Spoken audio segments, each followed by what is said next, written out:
Wonder what the perks are of being a national selector. Free air tickets and your job. You putting a hand up for the job, bro? Nah.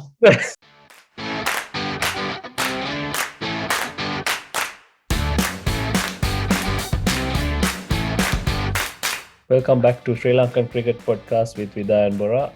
This episode is sponsored by nobody. We don't have a sponsor yet. In this episode, we are going to talk about National Super League, which is happening in Sri Lanka, and the National Sports Council's decisions about Sri Lanka cricket, including the new selection committee, which hasn't been appointed yet. We are still waiting for that news. And there's a England Lions tour happening in Sri Lanka, and we're going to talk about that as well. So, Bora, what should we start with? Yeah, jumping straight into it. The hottest property in Sri Lanka cricket at the moment would be Nishan Madhushka. The guy, on the back of a good domestic season, now he's smashing runs out against the Lions. So we'll see him in action pretty much on the next series. That's my gut feeling. So it depends if it's a test match or whatnot. I feel he'll be in that squad. But on the back of things, there are a lot of uncertainty in Sri Lanka cricket, like we are always used to. When things are getting a bit of momentum, there's shuffling happening. International cricket in Asia is very similar. So Bangladesh is going to get a new coach in a guy who they had before, which was Hatu at the moment. Then Pakistan's got their going back in time a bit with Mickey Arthur. Sri Lanka probably might be the next one on the list. So for the moment, Chris Silverwood's running the job for us. But come then, once the World Cup ends, generally we tend to reset there as well. Who knows? But then Sri Lanka is known for the shufflings of selectors that are driven by the administration. So that's where we are at, something for us to discuss. Probably a good way to, have a look back at what the current selectors have done in terms of where they wanted to go out to. I'm sure there are a few positives we can talk about them. There might be a few setbacks, which is a given. It's not an easy task because this is something I learned probably after moving or once cricket slowly wind out is in Sri Lanka, any national team you represent, you go number one, there's only 11 spots to fill. It's a squad of 15 and you've got 120 domestic cricketers fighting for that. So and then amidst this, you got to take the emotions out of it and make some tight selection calls that's made in the best interest of the current team as well as looking into the future. So but we've come to an avenue where there'll be a new set of selectors coming in. That will be, I think, will be authorized by the sports minister. He seems to have, developed something different, but I'm not sure. There's elections around the corner. Does that mean his seat is he's up for grabs as well? So if you're a player, this is the amount of uncertainty that's happening from an administrative point of view. And some players, feel the brunt of it. Yeah. I think this selection committee, they haven't finished their job. I didn't personally like the selector Pramod Wickramasinghe, but I like the chairman selector Pramod Wickramasinghe because he stuck to his guns. And especially with this group, he's given them a run, and that shows with the results. So, with the way we played in the World Cup and the way we played in India, we knew this was going to come. And yeah, it'll be interesting to see, because this means some of the senior players might just walk into the team. Will that help Sri Lanka cricket? I'm not sure. Like, you don't want to change too many things. You need certainty, and the way things are going, the way when you hear the statements in media, especially from Arjuna Ranatunga, Sanat Jayasuriya, I can see something brewing. We might see big changes. You're right. We will have to give credit to the former selection committee. The job they did. How do you say? They released some of the fitness standards. Like they relaxed some of the fitness standards. They demanded Yeah. to allow some of the players to come in. Yeah. I don't know. Maybe that helped with some of our results as well. So there's wins and losses there as well. But yeah, they did some good things. But in a high performance environment, it's a given you're going to have this rotation. You not be, I mean, these guys who are holding positions are not there like forever. So their tenure ends, then a bit of refresh, new ways of thinking. So what you want from the new guys coming in is, okay, what can they make things better than what it was, not be in a scenario where we are trying to find a whole new 11 players into this squad. So it's about transitioning through some of the players that have been good, and then what can we do to make, I think the short term target in everyone's thoughts are the World Cup. So how can we prepare well, and what's our best squad to meet that tournament? That's where the senior players we talk about they haven't played much cricket. So everyone, when we talk about all these players, we always think about all the good times, but that's some time back. It's Yeah. not in the current form. Mm. So that's where you got to sometimes take some of the emotions out of things. It's because it's a good feeling. We only see the good performance, but um, there's that interesting saying in finance: past performance is not an indication of future performances. So it applies to high performance athletes as well. So Yeah. you got to, I feel you got to probably Angelo Matthews, I think, is a front runner to come in, because we do see that middle order having that challenge. We've got a good set of top order batters, and then we've got again a decent set of that lower middle order players where Dasun, Charmika, Vanidu Hasaranga find themselves in. It's that the gap that's between the middle top order and the low order. That's where I think Angelo Matthews comes into the picture. Yeah. To steady that and be able to work the situation through that middle. No. So we are talking about 50 over World Cup. So you're right. Like if you look at the names, Bora, Angelo Matthews is a front runner, Kusal Janit, Chandimal, and maybe Dimut. Those are the four players who are in the mix. I don't see anyone else who can come into this white ball team. What worries me is like when you are improving, you can see clearly that we are improving. Maybe not the way, not the rate we want it to be, but we are improving. But will this slow us down, or will this send us back? So just a That's short what worries me. answer. Correct. A short answer to that with, like you said, let's take out some of the top players. You said Chandimal, Kusal Janit, wicket-keeper bats, top order. Kusal Mendes is a wicket-keeper bat, top order. Now we've got this young batter in Nishan Madhushka, who's a wicket-keeper bat, top order. So if you take the wicket keeping aspects of things, Kusal Mendes, I think, hasn't done much wrong.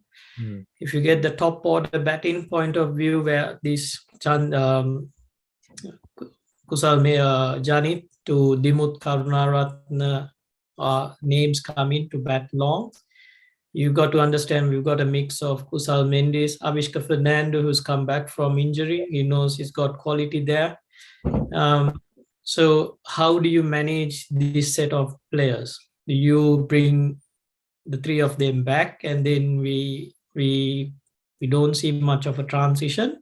Or do you go, all right, Kusal Mendis is the keeper, and then Nishan Madushka as the second keeper, as a build up and potential to play, while we have the top order bats. Kusal Janit, yes, we all like that flamboyant style, but we're also talking 50 over cricket here. So, how do we go about it? How's his record been in 50 over cricket? What has he been up to in preparation? We don't want just a person through a media hype to walk into a team. What's his performance? Where he's like at the moment? Like, there's a lot of T20 cricket being played in world cricket. There Yeah. are 4 tournaments being played, Yeah. and there's a demand for batters to play there. So then you got to think, okay, if these players are ready, are they getting offers to go out and play there? If Yes. not, why aren't they getting the offers? Because these are all data driven. A lot Yeah. of these player picks are data driven. So are there underlying facts that we don't know, or have we choose to not look at it because we are here, like we've got set methods to get players in. It's not like we play 30, 40 one-day games a year like we used to be. So you can't just bring in a player expecting him to perform. And if they are not playing in T20 leagues, that means they are not playing enough quality cricket. They can be good players. So it's a call you have to make. For me, it's a gamble, Bora. I would rather go with the group of players we have been playing with. But there's a case for that middle order. We talked about it earlier. So what they have to do is what Nishan Madushka is doing, score in double hundreds and make a case. That's what Vando did. That's what Dimut Karunaratne did. Even Angelo Matthews, that's what they did. Like they score double hundreds and you get noticed. He's doing the right thing. You made it. You made that call. So Sri Lanka, we don't have much cricket, Bora. We are playing in Yeah. New Zealand in March. Yeah. We got 3 one-days there and 2 tests. We still have a chance to make the World Test Championship final if we beat New Zealand in both games. We are still not out of it. We put out a poll asking our listeners who did well in India in January. Most of you has said Sri Lanka did better than New Zealand. So that gives us hope when we travel to New Zealand, we'll be able to win against them in New Zealand. Talking about India, Bora, Shubman Gill is having the best time in his career at the moment. He's scoring runs for fun. Yeah. Australia just landed in India to play the Border Gavaskar Trophy. Usman Khawaja had some trouble with visas, and finally he's in India now. This is going to be a very interesting series. Good test for you. Australia going out there. I think they are in for the proper test of cricket in this calendar year. They go India and then Ashes in England. So it's Yeah. going to be a good test. They'll have some struggles there. That's where their management or their leadership teams will be tested. For what we can understand is the way Australia prepares is they get certain players, resources in to transition out into conditions. Like for example, in India, they do use local resources to prepare for it. There is um, in the past, there was a spin consultant or a batting consultant who worked with them. I think now in the media, you kind of see they've taken on a spinner who bowls like Ashwin to train Yeah. for them. So they are trying to adapt to conditions. They did that in And Sri Lanka, remember? We used to have someone who bowls like Murali, and I remember yeah, cricket board banned him from attending in national team correct. training because he bowls the doosra and stuff. So that's modern games, and there's a lot of, because social media is about There is more avenues, like domestic players can, put them on platforms for teams to discover. There is a lot of talent scouts about now with franchise cricket, and the IPL, spreading their wings to overseas franchises. The IPL teams are now venturing out to, I mean, the biggest venturing out they've done is into women's cricket, where Mm. um, most of the IPL teams own women's franchises as well. Like, I think the biggest one I've noticed was the team Virat Kohli plays for the Royal Challengers. Challenge. Yeah. That's Royal Challengers Bangalore signed up, or they brought a franchise, and the following Mumbai. day on Puma, the Virat Kohli goes guess the player, and that's the main sponsor of Puma going who's gonna sign up. I'm pretty sure it's Harpreet Kaur, Yeah. the women's team, Indian Captain. women's team batter, and she's the captain. So she's the signing they're going to unveil. So there's a lot of money coming into women's cricket now through the IPL. I wouldn't be surprised if Lisa Healy might go on to be a person, one of the highest paid Yeah. franchise players for the IPL. I don't I know. mean, One most of the Aussie women cricketers would will go. I reckon Elisa Perry and even Healy might Annabelle be pushing Sutherland. the Like, $1 million, close to that. I have a feeling. I don't know. yeah. Might be too early to call it, or might look like a fool, but I won't be surprised if they hit that number. He called it first.